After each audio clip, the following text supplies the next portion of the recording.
Então, as condições que a gente precisa para atender a essa possibilidade de ter um único software que acessa diversos serviços, né? Ou seja, da gente ter um software cliente para acessar qualquer servidor, são, primeiro, uma forma de requisição padronizada.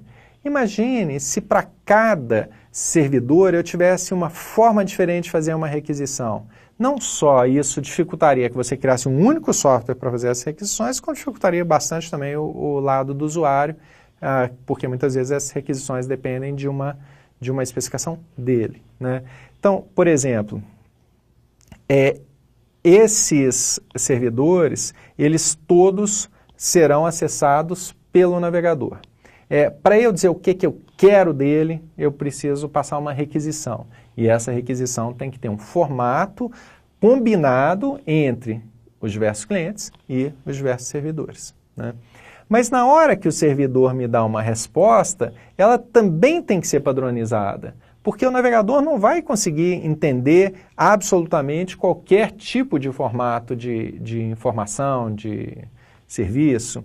Então, se a requisição é padronizada, a resposta também, né? E essa requisição e essa resposta são conduzidas por meio do protocolo de comunicação. Vamos imaginar o seguinte: quando você põe uma carta no correio, se é que ainda faz isso, você tem uma forma certa de envelopar essa carta, né? Então, de um lado do papel, você vai colocar o endereço do seu destinatário e um selo. Do outro lado, você vai colocar o seu endereço como remetente. Isso estaria relacionado ao protocolo de comunicação, que garante que qualquer pessoa, qualquer intermediário entre você e o seu destinatário conseguem saber o que fazer com aquela carta ou para quem levar, né? Dentro daquela carta, vamos imaginar que você possa mandar a mesma carta para qualquer pessoa no mundo. Então, você teria que pensar na mensagem de envio dela ser algo que qualquer um compreenda. Se a gente fala assim, eu vou escrever em português e mandar para um americano, para um francês, para um espanhol, talvez ele não compreenda. Então eu preciso estruturar o meu pedido de forma que qualquer servidor compreenda. Na hora que eles me devolvem, idem. Se cada um escrever do jeito dele, com o idioma dele, com a forma dele, talvez eu não seja capaz de compreender todas as respostas. Então eu estabeleço uma forma única de resposta para que o meu software navegador, meu software cliente, seja suficientemente simples, leve e fácil de ser usado. Bom, então, na especificação da web, lá atrás, no início da década de 90, foram pensadas algumas tecnologias específicas para atender a cada uma dessas necessidades. A primeira coisa que foi especificada, então, foi o protocolo de comunicação. Nosso protocolo de comunicação é o HTTP, que vem de Hypertext Transfer Protocol. É um protocolo específico para transferência de páginas num formato chamado hipertexto que a gente vai ver adiante. Então, esse protocolo não serve para pedir e-mail, não serve para pedir mensagens instantâneas, não serve para eu ver vídeo na internet. Ele serve para solicitar e para ter resposta de páginas. Claro que eu posso ter vários outros aplicativos no meu computador e outros serviços, mas o navegador ele trabalha em cima do HTTP. Na década de 90 ele era bem restrito, hoje você até consegue ver um vídeo no navegador, naquela época não. Bom, outra tecnologia que foi pensada para a requisição é o URL, que é um localizador uniforme de recursos.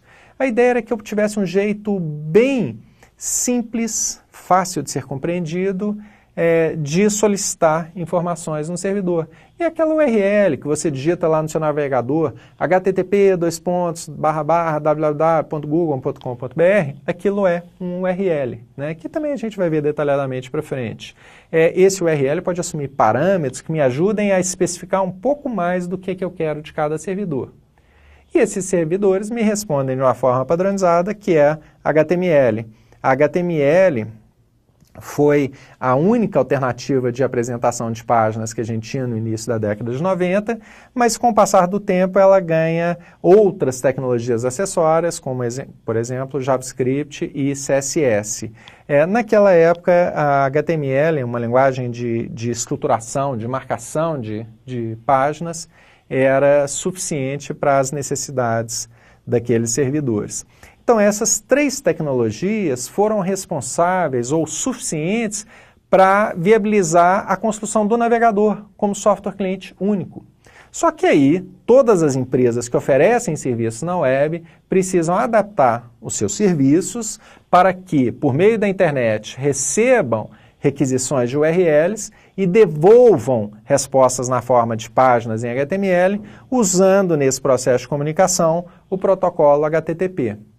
A gente, na sequência, vai ver um pouco mais desses protocolos, mas a compreensão disso é a base para a gente entender o que uma aplicação web faz e qual o nosso papel na hora de construirmos as nossas aplicações web.